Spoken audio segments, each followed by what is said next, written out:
मन्नाथ श्री जगन्नाथो मद्गुरु श्री जगद्गुरु मदात्मा सर्वभूतात्मा तस्मै श्री गुरवे नमः। तस्मै श्री श्री गुरवे नमः। नमस्कार। अपने पिछली चर्चा में हमने 9 तरीके की बाधाएं जो साधक के मार्ग को अवरुद्ध कर सकती हैं उनके बारे में जाना, तथा वो 9 बाधाएं आने पर कैसे पता चलेगा, क्या क्या लक्षण दिखाई देते हैं उनके बारे में जाना। अब वो लक्षण तो दिख गए, वो बाधाएं भी पता चल गई, तो उन बाधाओं से कैसे पार पाना है ये हम आज जानते हैं।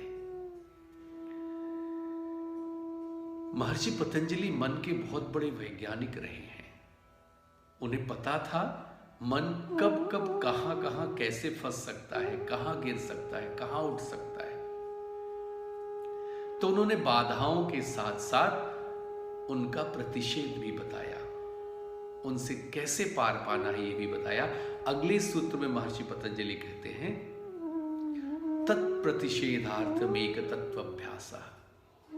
अगर ये 9 तरीके की बाधाओं से हम पार पाना चाहते हैं, इन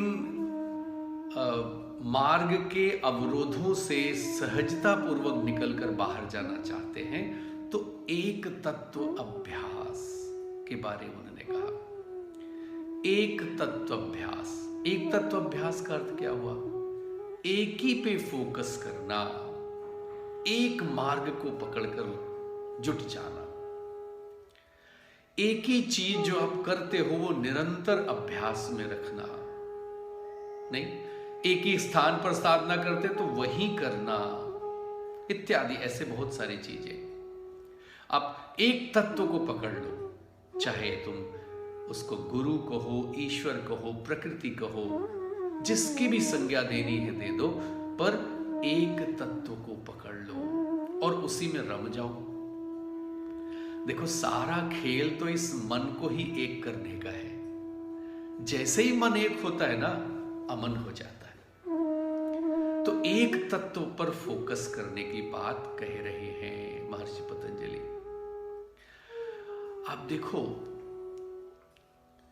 हमारी भावनाएं हर पल बदलती है, नहीं हर पल।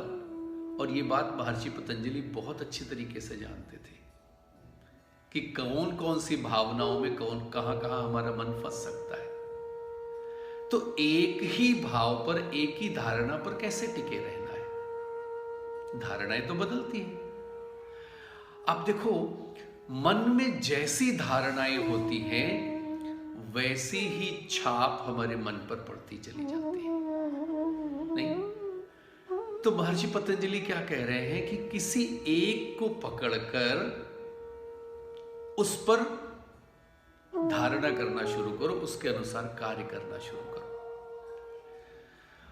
और आप जब देखो जाग करके, एक तरीके से 2 व्यक्ति नहीं होते हैं, तो एक स्वभाव हर व्यक्ति का कैसे हो सकता है? सबकी भावनाएं अलग अलग है, सबके व्यवहार अलग अलग हैं। तो कैसे हम एक प्रिंसिपल पर चले, एक तत्व अभ्यास करें, कैसे एक दृष्टि से देखें सबको? यहां पर गुरुदेव बहुत अच्छी बात बोलते हैं। गुरुदेव कहते क्या? सम दृष्टि रखो पर सम व्यवहार नहीं हो सकता। दृष्टि एक हो सकती है पर व्यवहार अलग अलग होता है।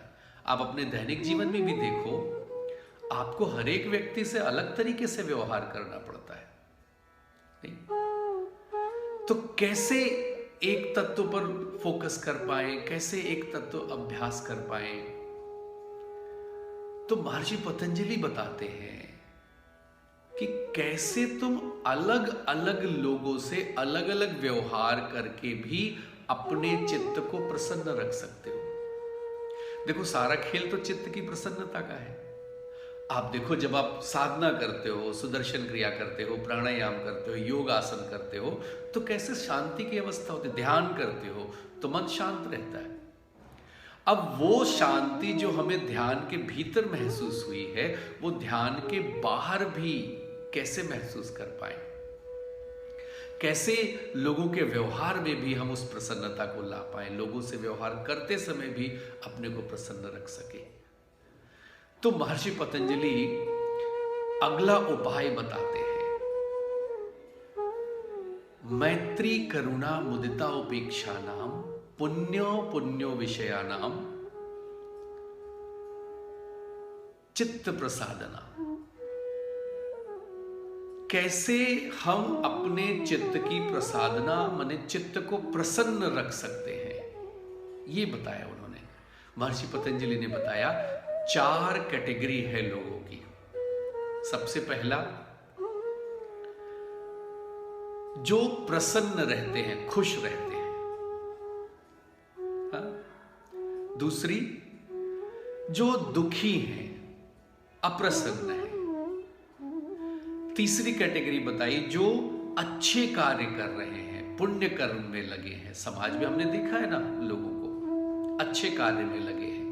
और कुछ चौथी कैटेगरी बताई, जो निरंतर बुराई में लगे हैं, राक्षसी प्रवृत्ति में, अच्छे कार्य नहीं करते हैं। तो पूरे लोगों को महर्षि पतंजलि ने 4 कैटेगरी में बांटा और कहा, तुम अपना व्यवहार कैसे रखो इन 4 तरीके के लोगों से।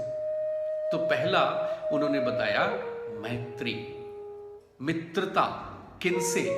जो प्रसन्न हैं, जो खुश हैं, उनके साथ मित्रता करो।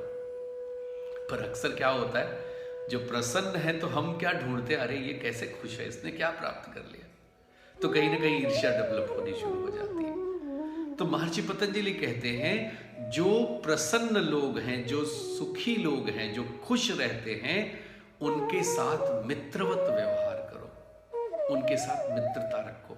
आप देखो, हम जैसे लोगों के संग में रहते हैं ना, वैसे हमारी मति बनती चली जाती है। नहीं, हम खुश रहने वाले व्यक्तियों के साथ रहते हैं तो हम भी प्रसन्न हो जाते हैं। तो पहली कैटेगरी के लोग जो महर्षि पतंजलि ने बताए, उनके साथ मित्रता रखो। दूसरी कैटेगरी जो है, जो दुखी हैं, परेशान हैं, उनके साथ करुणा रखो। अच्छा, क्यों उन्होंने नहीं कहा कि दुखी लोगों के साथ मित्रता रखो? क्योंकि तुम मित्रता रखकर उनके दुख को कम नहीं करोगे और बढ़ा दोगे। भाई, अगर दुखी से मित्रता रखोगे तो उनके दुख को दूर करने का उपाय कैसे करोगे? आपने देखा है ना, आप किसी के दुख को सुनने जाते हो, किसी के दुख में सहभागी होने जाते हो, वो तो जो दुख अनुभव कर रहे हैं, कर ही रहे हैं, पर जो उस दुख को सुनता है वो और ज्यादा दुख का अनुभव करना शुरू कर देता है। तो महर्षि पतंजलि ने क्या कहा, उनके साथ करुणा रखो, उनके दुख दूर करने का उपाय करो। आप एक डॉक्टर को देखो, अगर वो स्वयं बीमार हो जाए तो लोगों का इलाज कैसे करेगा? तो अगर आप दुखी व्यक्ति से मित्रता रखोगे तो उनके दुख को दूर करने में तुम भी सक्षम नहीं हो पाओगे। इसलिए दुखी व्यक्तियों के साथ करुणा रखो। तीसरी कैटेगरी जो महर्षि पतंजलि ने बताई, कि जो लोग अच्छे कार्य कर रहे हैं, समाज में बेहतरी का कार्य कर रहे हैं, वो जरूरी नहीं आपके मित्र हों, शत्रु हों, आप उनको जानते हो नहीं जानते हो, कोई फर्क नहीं पड़ता। समाज में जो भी अच्छा कार्य कर रहा है, उसकी खुशी में शामिल हो जाओ,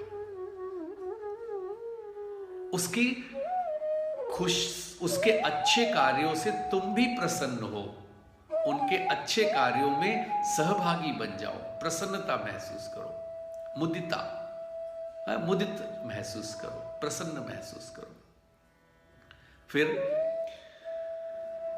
चौथी कैटेगरी बताई, जो अच्छे कार्य नहीं कर रहे हैं, बुरे कार्य कर रहे हैं, जिनकी आसुरी प्रवृत्ति है।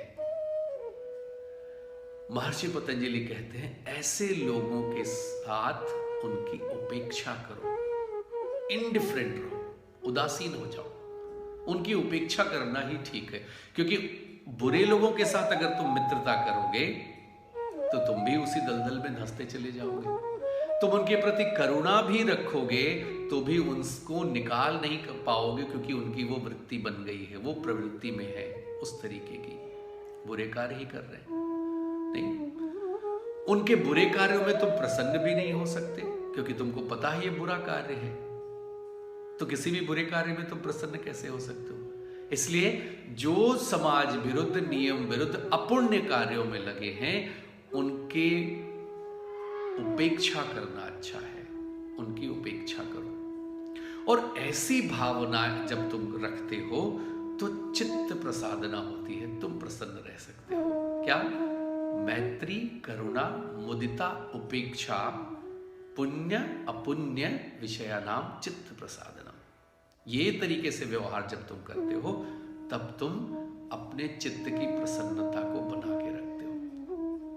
और पता, एक तत्व अभ्यास से ये संभव है। एक ही तत्व को पकड़ के रखा हमने तो संभव है, कर सकते हैं।